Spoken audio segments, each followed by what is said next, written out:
Welcome to our channel. Today, we'll guide you through the simple steps to activate your PNC Bank card so you can start using it right away. Step 1. Gather your card and information. Locate your new PNC Bank card and any accompanying documents.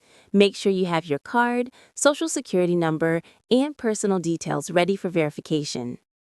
Step 2. Activate online. Visit the official PNC Bank activation website at pnc.com/activate or log into your PNC online banking account. Navigate to the Activate Card section, enter your card number along with other requested information, and follow the on-screen instructions to complete the activation. Step 3.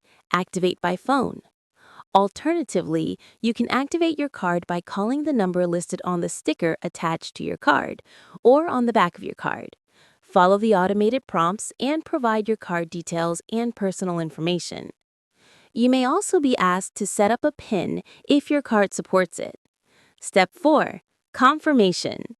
Once your card is successfully activated, you will receive a confirmation message online or during the phone call.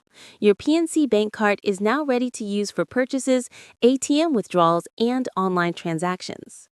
Step 5. Set up online and mobile access. For better management of your card, set up your PNC online account and mobile banking app. This allows you to track transactions, pay bills, and manage your finances easily. Don't forget to subscribe to our channel and give this video a thumbs up for more helpful tips.